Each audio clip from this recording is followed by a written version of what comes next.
दोस्तों इस वीडियो में हम सिंक्रोनस मोटर की 50 इम्पोर्टेंट क्वेश्चनों को सॉल्व करने वाले हैं। यदि आपको क्लास अच्छी लगे तो चैनल को सब्सक्राइब करना और शेयर करना। तो शुरू करते हैं। पहला क्वेश्चन है यहाँ पर, तुल्यकालिक मोटर के शाफ्ट पर एक्साइटर के रूप में क्या कार्य करता है? ऑप्शन ए है DC series generator, option B है DC shunt generator, option C है DC compound generator, option D है एसी जनरेटर। तो दोस्तों जो एक्साइटर के रूप में काम करता है यहाँ पर ये होता है डीसी शंट जनरेटर। तो यहाँ पर ऑप्शन बी इसका राइट आंसर होगा। नेक्स्ट क्वेश्चन है, इंडक्शन टाइप ऑटो तुल्यकालिक मोटर किस पावर फैक्टर पर कार्य करती है? ऑप्शन ए है लीडिंग, ऑप्शन बी है लैगिंग, ऑप्शन सी है इकाई, ऑप्शन डी है शून्य। तो दोस्तों जो ये मोटर होती है ये इकाई पावर फैक्टर पर कार्य करती है। तो यहाँ पर ऑप्शन सी इसका राइट आंसर हो जाएगा। नेक्स्ट क्वेश्चन है क्वेश्चन नंबर 3, पावर फैक्टर सुधारने के लिए प्रयोग किए जाने वाली तुल्यकालिक मोटर खाली स्थान पर प्रचालित होता है। दोस्तों यदि जो सिंक्रोनस मोटर होती है उसको हम पावर फैक्टर सुधारने के लिए काम में लेते हैं तो वह शून्य भार पर चलना चाहिए और ओवर एक्साइटेड होना चाहिए। तो यहाँ पर ऑप्शन ए दे रखा है कि वह शून्य भार पर चलेगी एवं अति उत्तेजित होगी, तब वह क्या करेगी, पावर फैक्टर सुधारने के काम में ली जाएगी। तो यहाँ पर ऑप्शन ए इसका राइट आंसर हो जाएगा। नेक्स्ट क्वेश्चन है 4 नंबर क्वेश्चन, यहाँ पर कौन सी प्रणाली तुल्यकालिक मोटर की गति तुल्यकालिक से अधिक होने पर सामान्य करती है? ऑप्शन ए है सेलिएंट पोल, ऑप्शन बी है डैम्पर वाइंडिंग, ऑप्शन सी है इंटरपोल, ऑप्शन डी है रोटर वाइंडिंग। तो दोस्तों इसका राइट आंसर होगा यहाँ पर, ये क्या होती है, डैम्पर वाइंडिंग होती है। तो ऑप्शन बी यहाँ पर राइट आंसर हो जाएगा। नेक्स्ट क्वेश्चन है क्वेश्चन नंबर 5, तुल्यकालिक मोटर जो सामान्य है का प्रारंभिक टॉर्क क्या है? दोस्तों जो सिंक्रोनस मोटर होती है इसका स्टार्टिंग टॉर्क हमेशा शून्य होता है। हम इसको स्टार्ट करने के लिए कोई अन्य विधि जैसे हम पोनी मोटर द्वारा स्टार्ट करते हैं या 3 फेज इंडक्शन मोटर विधि से स्टार्ट करते हैं। तो लेकिन इसका प्रारंभिक टॉर्क क्या होता है, ये शून्य होता है, यानी ये सेल्फ स्टार्टेड नहीं होती है। तो ऑप्शन सी यहाँ पर राइट आंसर हो जाएगा। नेक्स्ट क्वेश्चन है क्वेश्चन नंबर 6, कौन सी गति पर तुल्यकालिक मोटर चलती है?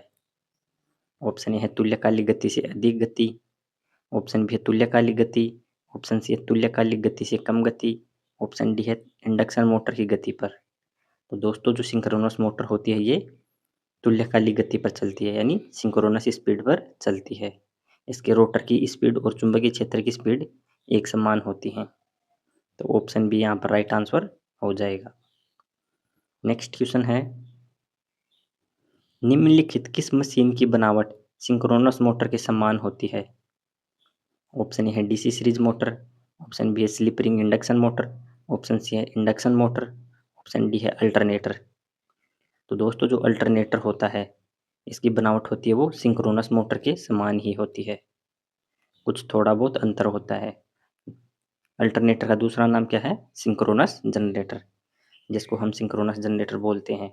सिंक्रोनस जनरेटर और सिंक्रोनस मोटर इनकी जो बनावट होती है सेम होती है। तो ऑप्शन डी यहाँ पर राइट आंसर हो जाएगा। नेक्स्ट क्वेश्चन है क्वेश्चन नंबर 8 है, यहाँ पर कौन सी सप्लाई पर सिंक्रोनस मोटर चलती है? ऑप्शन ए है AC 3 phase 2 phase supply, option B है एसी 3 फेज और डीसी सप्लाई तथा सिंगल फेज सप्लाई पर, ऑप्शन सी है 2 phase DC supply, option D है एसी 3 फेज सप्लाई। तो दोस्तों जो सिंक्रोनस मोटर होती है ये एसी 3 फेज सप्लाई और डीसी सप्लाई पर चलती है। इसको हम सिंगल फेज के लिए भी बना सकते हैं और 3 फेज के लिए भी बना सकते हैं। तो यहाँ पर क्या होता है, जो इसका स्टेटर पार्ट होता है उसको हम 3 फेज सप्लाई देते हैं और डीसी सप्लाई दी जाती है इसके रोटर पार्ट को, जो यहाँ पर चित्र में दिखा रखा है। यहाँ पर स्टेटर को 3 फेज सप्लाई दे रखी है और जो इसका रोटर उसको डीसी सप्लाई यानी डीसी बैटरी से यहाँ पर कनेक्ट कर रखा है। नेक्स्ट क्वेश्चन है, किस शक्ति गुणांक पर सिंक्रोनस मोटर चलती है?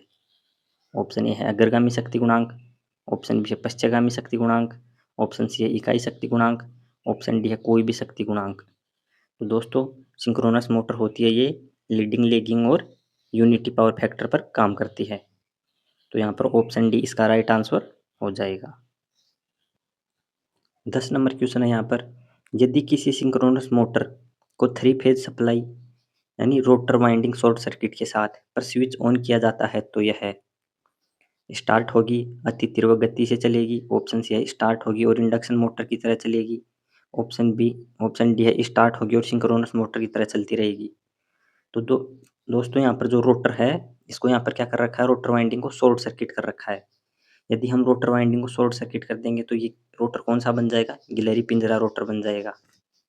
और हमको पता है जो गिलहरी पिंजरा रोटर होता है ये 3 फेज प्रेरण मोटर में काम आता है, यानी गिलहरी पिंजरा मोटर में काम आता है। तो यहाँ पर मोटर क्या होती है, इंडक्शन मोटर की तरह स्टार्ट होती है और इंडक्शन मोटर की तरह ही चलती है। तो यहाँ पर ऑप्शन सी इसका राइट आंसर हो जाएगा। नेक्स्ट क्वेश्चन है 11 नंबर क्वेश्चन यहाँ पर, प्रेरित वोल्टेज और सप्लाई वोल्टेज के बीच कोण क्या होगा जब सिंक्रोनस मोटर शून्य लोड पर चल रहा हो। दोस्तों यहाँ पर पूछा है जो हम सप्लाई वोल्टेज दे रहे हैं और जो वोल्टेज प्रेरित हो रहा है तो उसके बीच क्या कोण होगा जब सिंक्रोनस मोटर पर कोई भी लोड ना हो, यानी शून्य लोड पर चल रही है। तो दोस्तों यहाँ पर क्या होगा, यहाँ पर जो एंगल होगा, कोण होगा, ये होगा 0 डिग्री, यानी कोई कोण नहीं होगा यहाँ पर, क्योंकि जो स्टेटर के दांते हैं वो रोटर के दांतों के साथ लॉक हो जाते हैं, तो यहाँ पर कोई भी नहीं होगा। नेक्स्ट क्वेश्चन है, सिंक्रोनस मोटर की कुल स्टेटर वोल्टेज खालिस्तान होती है। ऑप्शन ए है ईबी और वोल्टेज का सदिश अंतर। ऑप्शन बी है ईबी और वोल्टेज का बीजगणितीय अंतर। ऑप्शन सी है ईबी और वोल्टेज का बीजगणितीय अंतर। ऑप्शन डी है ईबी और वोल्टेज का सदिश योग। दोस्तों यहाँ पर पूछा है सिंक्रोनस मोटर की कुल स्टेटर वोल्टेज खालिस्तान होती है, तो ये क्या होती है, जो प्रेरित वोल्टेज यानी ईबी और जो सप्लाई वोल्टेज है वी, इसका सदिश अंतर होता है। तो यहाँ पर ऑप्शन ए इसका राइट आंसर हो जाएगा। ईबी क्या है यहाँ पर, जो प्रेरित वोल्टेज हो रही है वाइंडिंग में, और वी क्या है यहाँ पर, सप्लाई वोल्टेज है जो हम मोटर को दे रहे हैं, तो ये इसका सदिश अंतर होती है। नेक्स्ट क्वेश्चन है, शक्ति गुणांक कैसा होगा अगर सिंक्रोनस मोटर का फील्ड अल्प उत्तेजित हो। ऑप्शन ए है इकाई, ऑप्शन बी है अग्रगामी, ऑप्शन सी है पश्चगामी, ऑप्शन डी है इकाई से अधिक।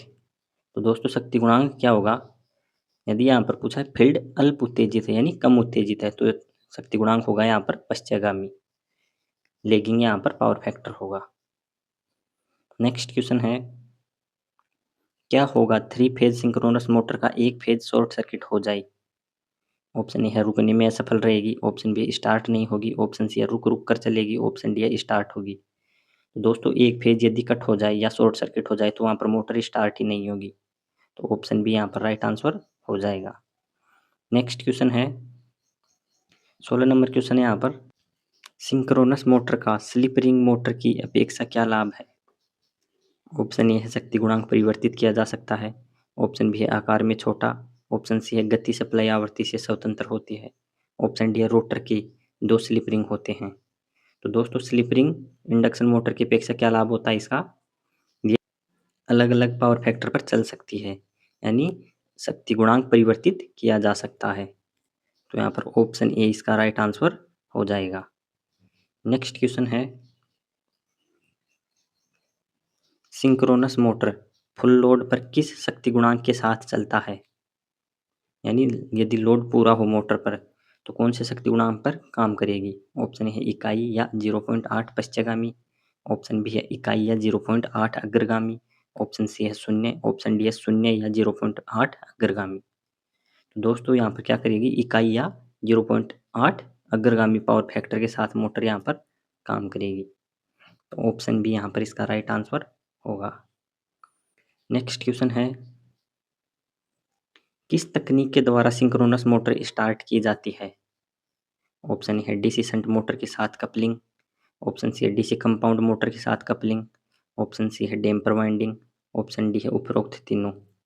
तो दोस्तों यहाँ पर पूछा है स्टार्ट करने की विधि, तो ये यहाँ पर कौन सी होगी, option D, DC shunt motor के साथ भी चला सकते हैं, डीसी कंपाउंड मोटर के साथ भी चला सकते हैं, ऑप्शन सी है डैम्पर वाइंडिंग के साथ भी चला सकते हैं, तो डी यहाँ पर राइट आंसर हो जाएगा।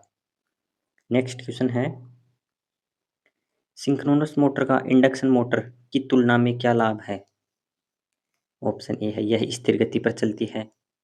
ऑप्शन बी है इसका टॉर्क सप्लाई वोल्टेज में परिवर्तन के प्रति कम संवेदनशील होता है। ऑप्शन सी है यह शक्ति गुणांक के बहुत बड़ी रेंज पश्चगामी व अग्रगामी दोनों पर चल सकती है। ऑप्शन डी है उपरोक्त तीनों। तो दोस्तों यहाँ पर ऑप्शन डी इसका राइट आंसर हो जाएगा। सिंक्रोनस मोटर के यहाँ पर तीनों कारणों के कारण इनको वरीयता दी जाती है। नेक्स्ट क्वेश्चन है 20 नंबर क्वेश्चन। सिंक्रोनस मोटर की रोटर वाइंडिंग खालिस्तान द्वारा उत्तेजित होती है। दोस्तों जो सिंक्रोनस मोटर होती है उसकी रोटर वाइंडिंग होती है, उसको हम किसके द्वारा सप्लाई देते हैं या वो किसके द्वारा उत्तेजित होती है। ऑप्शन ए है स्टेटर धारा से इंडक्शन। ऑप्शन बी है एसी सप्लाई। ऑप्शन सी है उत्तेजक द्वारा सप्लाई की गई डीसी सप्लाई। ऑप्शन डी है अल्टरनेटर। तो दोस्तों इसका राइट आंसर होगा ऑप्शन सी। यहाँ पर क्या होता है डीसी सप्लाई दी जाती है, और डीसी सप्लाई किसके द्वारा दी जाती है, जो सिंक्रोनस मोटर होता है उसके ऊपर लगे एक्साइटर के द्वारा ही। तो यहाँ पर ऑप्शन सी इसका राइट आंसर होगा। नेक्स्ट क्वेश्चन है 21 नंबर क्वेश्चन। निम्न में से किन सिंक्रोनस मोटर की गति निर्भर करती है। दोस्तों सिंक्रोनस मोटर की जो स्पीड होती है किस पर निर्भर करेगी, जनित विद्युत वाहक बल की आवृत्ति पर। ऑप्शन बी है सप्लाई आवृत्ति पर। ऑप्शन सी है ध्रुवों की संख्या पर। ऑप्शन डी है उपरोक्त तीनों पर। तो दोस्तों यहाँ पर जो गति है ये तीनों पर निर्भर करती है, तो ऑप्शन डी इसका राइट आंसर हो जाएगा। नेक्स्ट क्वेश्चन है कौन सी वोल्टता सिंक्रोनस मोटर के रोटर को दी जाती है। तो दोस्तों यहाँ पर जो होता है 100 से 250 वोल्ट तक डीसी वोल्टेज यहाँ पर सिंक्रोनस मोटर को दी जाती है। जो सिंक्रोनस मोटर का रोटर होता है उसको दी जाती है, यहाँ पर चित्र में दिखा रखा है जो 100 से 250 वोल्ट तक। तो ऑप्शन सी यहाँ पर राइट आंसर होगा। नेक्स्ट क्वेश्चन है सिंक्रोनस मोटर के स्टेटर में प्रेरित विद्युत वाहक बल का परिमाण। तो ऑप्शन ए सप्लाई वोल्टेज के बराबर होता है। ऑप्शन बी है हमेशा नियत रहता है। ऑप्शन सी है सप्लाई वोल्टेज से ज़्यादा बढ़ाया जा सकता है। ऑप्शन डी है सप्लाई वोल्टेज से बढ़ाया या घटाया जा सकता है। तो दोस्तों यहाँ पर इसका राइट आंसर है सप्लाई वोल्टेज से बढ़ाया या घटाया जा सकता है। तो दोस्तों ईएमएफ को हम कहाँ से कंट्रोल कर सकते हैं, रोटर के एक्साइटेशन से। रोटर की एक्साइटेशन को हम बढ़ाकर या घटाकर उसको विद्युत वाहक बल होता है उसको कम ज़्यादा कर सकते हैं। तो यहाँ पर ऑप्शन डी इसका राइट आंसर हो जाएगा। नेक्स्ट क्वेश्चन है तुल्यकालिक मोटर की गति स्थिर होती है, वोल्टेज परिवर्तित कर कम या अधिक की जा सकती है। ऑप्शन सी है स्टेटर में अथवा रोटर में प्रतिरोध पर निर्भर करती है। ऑप्शन डी है आवर्ती पर निर्भर नहीं करती है। तो दोस्तों ये होती है हमेशा स्थिर गति वाली मोटर होती है। तो ऑप्शन ए यहाँ पर राइट आंसर होगा। नेक्स्ट क्वेश्चन है किस मशीन की भांति सिंक्रोनस मोटर की रचना होती है। ऑप्शन ए है प्रेरण मोटर की भांति। ऑप्शन बी है प्रत्यावर्ती की भांति। ऑप्शन सी है डीसी सीरीज मोटर की भांति। ऑप्शन डी है डीसी शंट मोटर की भांति। तो दोस्तों यहाँ पर जो अल्टरनेटर होता है यानी प्रत्यावर्ती की भांति इसकी संरचना होती है। तो ऑप्शन बी यहाँ पर राइट आंसर हो जाएगा। नेक्स्ट क्वेश्चन है निम्नलिखित में से किन पर तुल्यकालिक मोटर की गति निर्भर करती है। ऑप्शन ए है स्टेटर में ध्रुवों की संख्या पर। ऑप्शन बी है सप्लाई आवृत्ति पर। ऑप्शन सी है वोल्टता पर। ऑप्शन डी है ए और बी दोनों पर। तो दोस्तों यहाँ पर राइट आंसर होगा ऑप्शन डी। यह क्या करती है, स्टेटर में ध्रुवों की संख्या पर भी निर्भर करती है और सप्लाई आवृत्ति पर भी निर्भर करती है। तो ऑप्शन डी यहाँ पर राइट आंसर हो जाएगा। नेक्स्ट क्वेश्चन है क्या तुल्यकालिक मोटर स्वतः स्टार्ट होने वाली मोटर है। दोस्तों यहाँ पर जो सिंक्रोनस मोटर होती है ये सेल्फ स्टार्ट नहीं होती है। तो ऑप्शन बी यहाँ पर राइट आंसर हो जाएगा नहीं। इसको हम स्टार्ट करने के लिए कौन सी विधि का प्रयोग करते हैं, या तो हम डैम्पर वाइंडिंग का प्रयोग करते हैं या हम पोनी मोटर का प्रयोग करते हैं। पोनी मोटर के द्वारा इसको हम स्टार्ट करते हैं। तो ऑप्शन बी यहाँ पर राइट आंसर होगा। नेक्स्ट क्वेश्चन है विरोधी विद्युत वाहक बल जो तुल्यकालिक मोटर के स्टेटर में प्रेरित होता है किस पर निर्भर करता है। दोस्तों यहाँ पर पूछा है जो बैक ईएमएफ होता है तुल्यकालिक मोटर के स्टेटर में उत्पन्न होता है वो किस चीज़ पर निर्भर करेगा यहाँ पर। ऑप्शन ए है केवल रोटर उत्तेजन पर। ऑप्शन बी है ये नियत रहता है। ऑप्शन सी है केवल रोटर गति पर। ऑप्शन डी है केवल भार कोण पर। तो दोस्तों जो उत्पन्न विद्युत्वाहक बल है या विरोधी विद्युत्वाहक बल है, ये रोटर उत्तेजन पर निर्भर करता है, यानी केवल रोटर उत्तेजन पर निर्भर करेगा। तो ऑप्शन ए यहाँ पर राइट आंसर हो जाएगा। रोटर उत्तेजन को कम ज़्यादा करके हम यहाँ पर बैक ईएमएफ को भी कम ज़्यादा कर सकते हैं। नेक्स्ट क्वेश्चन है, इस अवस्था को क्या कहेंगे जब एक तुल्यकालिक मोटर शून्य लोड एवं अति उत्तेजन पर प्रचालित हो? ऑप्शन ए है रेक्टिफायर कहलाती है, ऑप्शन बी है तुल्यकालिक संधारित्र है, ऑप्शन सी है अल्टरनेटर की तरह कार्य करती है, ऑप्शन डी है डीसी मोटर की तरह कार्य करती है। तो दोस्तों यहाँ पर पूछा शून्य लोड एवं अति उत्तेजन। यदि सिंक्रोनस मोटर जो शून्य लोड एवं अति उत्तेजन पर होती है तो यह एक सिंक्रोनस कंडेंसर यानी तुल्यकालिक संधारित्र की भांति कार्य करती है और पावर फैक्टर को सुधारने के काम आती है। तो यहाँ पर ऑप्शन बी इसका यहाँ पर राइट आंसर है। नेक्स्ट क्वेश्चन है, उस प्रक्रिया को क्या कहेंगे जब तुल्यकालिक मोटर में लगातार भारी परिवर्तन से रोटर में दोलन उत्पन्न हो जाता है? ऑप्शन ए है कोगिंग, ऑप्शन बी है हंटिंग, ऑप्शन सी है चुंबकीय लॉकिंग, ऑप्शन डी है क्रोलिंग। तो दोस्तों यहाँ पर ये तीनों दे रखे हैं ए, सी और डी। ये क्या होता है, 3 फेज इंडक्शन मोटर में होते हैं। लेकिन जो हंटिंग होता है ये सिंक्रोनस मोटर में होता है। ये क्या होता है, जब तुल्यकालिक मोटर होती है हमारी, उस पर हम भार को कम ज़्यादा करते हैं या लोड परिवर्तन होता है तो उसका रोटर पेंडुलम की तरह थोड़ा हिलने लगता है, उसको हम हंटिंग डोज बोलते हैं। तो यहाँ पर ऑप्शन बी इसका राइट आंसर हो जाएगा। नेक्स्ट क्वेश्चन है, जब तुल्यकालिक मोटर के स्टेटर को 3 फेज सप्लाई दी जाए और रोटर वाइंडिंग को लघुपतित कर दिया जाए तो वह, यहाँ पर बताया दोस्तों, यदि हम स्टेटर को 3 फेज सप्लाई दे देंगे और रोटर वाइंडिंग को शॉर्ट सर्किट कर देंगे तो वहाँ पर क्या होगा, वह मोटर कौन सी मोटर बन जाएगी, 3 फेज इंडक्शन मोटर बन जाएगी। और रोटर कौन सा होगा, उसका गिलहरी पिंजरा रोटर होगा। तो यहाँ पर दे रखा ऑप्शन बी, एक प्रेरण मोटर की भांति प्रारंभ होगी और प्रेरण मोटर की भांति ही चलती रहेगी। तो ऑप्शन बी यहाँ पर इसका राइट आंसर होगा। नेक्स्ट क्वेश्चन है, एक तुल्यकालिक मोटर का गतिशील अवस्था में किस कारण से उत्तेजन समाप्त हो जाए तब? ऑप्शन ए मोटर रुक जाएगी, ऑप्शन बी मोटर एक हिस्टैरिसीस मोटर की भांति चलेगी, ऑप्शन सी मोटर एक प्रतिष्ठम्भ मोटर की भांति चलती रहेगी, ऑप्शन डी है मोटर प्रेरण मोटर की भांति चलती रहेगी। तो दोस्तों यहाँ पर बताया है कि उत्तेजन ही समाप्त हो जाए तो मोटर यहाँ पर क्या होगी, रुक जाएगी। ऑप्शन ए यहाँ पर राइट आंसर हो जाएगा। यहाँ पर एक्साइटेशन समाप्त हो जाएगा तो मोटर रुक जाएगी। यहाँ पर चित्र में दिखाया गया है, सामान्य प्रचालन होता है जब उत्तेजन चालू है, यहाँ पर हम उत्तेजन को बंद कर देते हैं यानी उत्तेजन को समाप्त कर देंगे तो यहाँ पर मोटर रुक जाएगी। नेक्स्ट क्वेश्चन है, डैम्पर वाइंडिंग का कार्य तुल्यकालिक मोटर में क्या होता है? ऑप्शन ए है शोर कम करना, ऑप्शन बी है केवल प्रारंभिक बलागुण विकसित करना, ऑप्शन सी है केवल हंटिंग कम करना तथा प्रारंभिक बलागुण विकसित करना, ऑप्शन डी है मोटर को रोकना। तो दोस्तों डैम्पर वाइंडिंग यहाँ पर क्या करती है, 2 काम करती है। एक तो हंटिंग को भी कम करती है, दूसरा उसको सेल्फ स्टार्ट भी बनाती है मोटर को, यानी प्रारंभिक बलागुण को विकसित करना। तो ऑप्शन सी यहाँ पर राइट आंसर हो जाएगा। नेक्स्ट क्वेश्चन है, किस लाभ के कारण तुल्यकालिक मोटर औद्योगिक कार्यों में उपयोग होती हैं?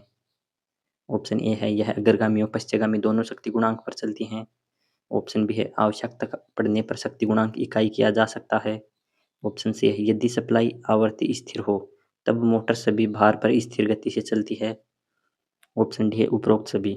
दोस्तों उपरोक्त सभी कारणों के कारण ही एक सिंक्रोनस मोटर को उद्योगों में वरीयता दी जाती है। तो ऑप्शन डी यहाँ पर राइट आंसर हो जाएगा। नेक्स्ट क्वेश्चन है, शक्ति गुणांक पर क्या प्रभाव पड़ेगा जब तुल्यकालिक मोटर में उत्तेजना बढ़ाई जाए? यानी दोस्तों रोटर एक्साइटेशन को हम बढ़ाएंगे तो तुल्यकालिक मोटर में क्या प्रभाव होगा? ऑप्शन ए है शक्ति गुणांक में सुधार हो जाता है, ऑप्शन बी है कोई प्रभाव नहीं, ऑप्शन सी है शक्ति गुणांक निम्न हो जाता है, ऑप्शन डी है शून्य हो जाता है। दोस्तों एक्साइटेशन को बढ़ाएंगे यानी उत्तेजना को बढ़ाएंगे तो शक्ति गुणांक में सुधार होगा यानी पावर फैक्टर लीडिंग हो जाएगा। नेक्स्ट क्वेश्चन है, किस टॉर्क पर मोटर तुल्यकालन में रहती है? ऑप्शन ए है स्लिप बला गुण, ऑप्शन बी है तुल्यकाली बला गुण, ऑप्शन सी है हंटिंग बला गुण, ऑप्शन डी है ब्रेकिंग बला गुण। तो दोस्तों जो तुल्यकाली बला गुण होता है उस पर मोटर तुल्यकालन में रहती है। तो यहाँ पर ऑप्शन बी इसका राइट आंसर होगा। नेक्स्ट क्वेश्चन है, निम्न में से किस पर तुल्यकाली मोटर का विरोधी विद्युत वाहक बल निर्भर करता है? ऑप्शन ए है आकार पर, ऑप्शन बी है उत्तेजन पर, ऑप्शन सी है उत्तेजन पर, ऑप्शन बी है गति पर, ऑप्शन डी है उपरोक्त सभी पर। तो दोस्तों यहाँ पर पूछा विरोधी विद्युत वाहक बल किस पर निर्भर करेगा? तो इसका राइट आंसर होगा उत्तेजन पर, यानी ऑप्शन सी यहाँ पर इसका राइट आंसर हो जाएगा। नेक्स्ट क्वेश्चन है, खालिस्तान स्वचालित मोटर नहीं है। ऑप्शन है पिंजरा प्रारूपी प्रेरण मोटर, ऑप्शन बी तुल्यकाली मोटर, ऑप्शन सी है DC series motor, option D है हिस्टेरिसिस मोटर। तो दोस्तों जो सिंक्रोनस मोटर होती है ये सेल्फ स्टार्टेड नहीं होती है। ऑप्शन बी यहाँ पर इसका राइट आंसर हो जाएगा। नेक्स्ट क्वेश्चन है, खालिस्तान मोटर को लीडिंग अथवा लैगिंग शक्ति गुणांक पर सरलता से चलाया जा सकता है। ऑप्शन ए है तुल्यकालिक मोटर, ऑप्शन बी है पिंजरा प्रारूपी मोटर, ऑप्शन सी है इंडक्शन मोटर, ऑप्शन डी है यूनिवर्सल मोटर। ये होगा यूनिवर्सल मोटर होगा ये। तो दोस्तों जो सिंक्रोनस मोटर होती है, तुल्यकालिक मोटर होती है, इसको हम कोई भी पावर फैक्टर पर चला सकते हैं। नेक्स्ट क्वेश्चन है, किस कारण से तुल्यकाली मोटर में हंटिंग होती है? ऑप्शन ए है वायु अंतराल में वृद्धि, ऑप्शन बी है बियरिंग में अधिक घर्षण, ऑप्शन सी है परिवर्ती भार, ऑप्शन डी है अति भार। तो दोस्तों जो परिवर्ती भार होता है यानी बदलने वाला लोड होता है उसके कारण यहाँ पर हंटिंग होती है। तो ऑप्शन सी यहाँ पर इसका राइट आंसर हो जाएगा। हंटिंग को दूर करने के लिए हम क्या करते हैं? डैम्पर वाइंडिंग का प्रयोग करते हैं। नेक्स्ट क्वेश्चन है, खालिस्तान हानि तुल्यकालिक मोटर में भार के साथ परिवर्तित नहीं होती। ऑप्शन ए है ताम्र हानियाँ, ऑप्शन बी केवल हिस्टेरिसिस हानियाँ, ऑप्शन सी है वायु घर्षण हानियाँ, ऑप्शन डी है उपरोक्त सभी स्थिर होती हैं। तो दोस्तों यहाँ पर पूछा है भार के साथ परिवर्तित नहीं होती, तो ये कौन सी हैं? ये वायु घर्षण हानियाँ। तो यहाँ पर ऑप्शन सी इसका राइट आंसर हो जाएगा। नेक्स्ट क्वेश्चन है, क्षेत्र फ्लक्स यानी फील्ड फ्लक्स का मान तुल्यकाली मोटर में कैसा होता है? ऑप्शन ए है शक्ति गुणांक के साथ परिवर्तित होता है, ऑप्शन बी है तापमान के साथ परिवर्तित होता है, ऑप्शन सी है सभी भार पर स्थित रहता है, ऑप्शन डी है लोड के साथ परिवर्तित होता है। तो दोस्तों यहाँ पर पूछा है क्षेत्र फ्लक्स का मान, तो ये क्या होता है? सभी भार पर स्थिर रहता है। ऑप्शन सी इसका राइट आंसर हो जाएगा। जैसे हम रोटर को डीसी आपूर्ति देते हैं तो वहाँ पर क्या बनता है? फील्ड फ्लक्स बनता है, तो वह सभी भार पर एक समान ही रहता है। नेक्स्ट क्वेश्चन है, क्या होगा जब तुल्यकाली मोटर का उत्तेजना एकाएक समाप्त हो जाए जब वह शून्य लोड पर चल रहा हो? प्रेरण मोटर की भांति चलेगी, ऑप्शन बी है मोटर रुक जाएगी, ऑप्शन सी है मोटर प्रत्यावर्तक की भांति कार्य करेगी, ऑप्शन डी है मोटर की कुंडली जल जाएगी। तो दोस्तों इसका राइट आंसर होगा ऑप्शन बी, यहाँ पर क्या होगा? मोटर रुक जाएगी। नेक्स्ट क्वेश्चन, क्या होगा अगर वामावर्त दिशा में घूम रही तुल्यकालिक मोटर की उत्तेजना की दिशा परिवर्तित कर दी जाए?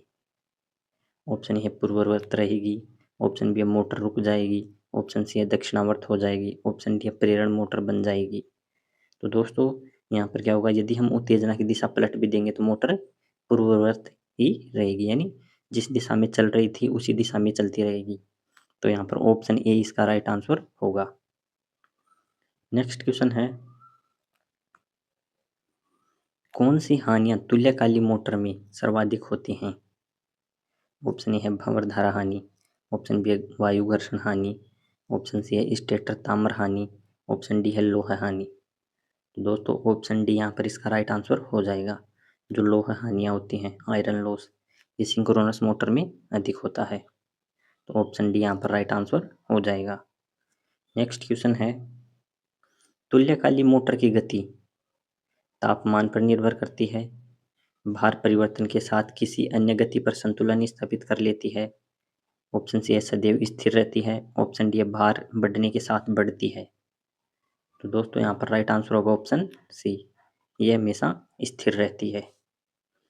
नेक्स्ट क्वेश्चन है, तुल्यकाली मोटर में रोटर खांचों की संख्या स्टेटर खांचों की संख्या से अधिक होती है, ऑप्शन बी है रोटर एवं स्टेटर खांचों की संख्या समान होती है, ऑप्शन सी है रोटर खांचों की संख्या स्टेटर खांचों की संख्या से कम होती है, ऑप्शन डी है रोटर में खांचों की संख्या शून्य होती है।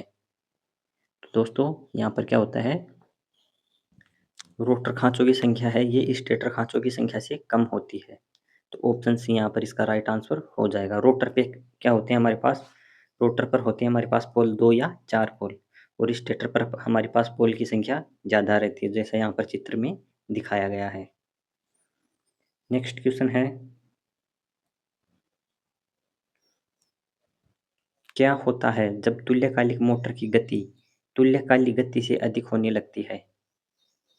ऑप्शन ए है प्रेरण मोटर बन जाएगी, ऑप्शन बी है डैम्पर कुंडली में उत्पन्न बलागुण को सामान्य करता है, ऑप्शन सी है क्षेत्र उत्तेजन अधिक हो जाता है, ऑप्शन डी है विरोधी विद्युत वाहक बल पुण्य गति को तुल्यकालिक गति पर लाता है। तो दोस्तों इसका राइट आंसर होगा ऑप्शन बी। यहाँ पर तब क्या काम करता है, डैम्पर वाइंडिंग काम करेगी और क्या होगा, जो कुंडली में उत्पन्न बलागुण है वो उसको सामान्य करेगी। तो यहाँ पर ऑप्शन बी इसका राइट आंसर हो जाएगा। नेक्स्ट क्वेश्चन है, कौन सी व्यवस्था तुल्यकाली मोटर में हंटिंग को रोकती है? तो दोस्तों हंटिंग को रोकने के लिए कौन सी व्यवस्था की जाती है? ऑप्शन ए है एयर गैप छोड़ा जाता है, ऑप्शन बी है डैम्पर कुंडली की व्यवस्था की जाती है, ऑप्शन सी है मोटर का डिजाइन अधिक तुल्यकाली शक्ति उपलब्ध कराने के लिए किया जाता है। तो दोस्तों यहाँ पर क्या होता है, डैम्पर कुंडली की व्यवस्था की जाती है हंटिंग को रोकने के लिए। तो यहाँ पर ऑप्शन बी इसका राइट आंसर हो जाएगा। दोस्तों आज हमने 50 क्वेश्चनों को सॉल्व कर लिया है। यदि आपको क्लास अच्छी लगे तो चैनल को सब्सक्राइब करना, शेयर करना और लाइक करना। Thank you.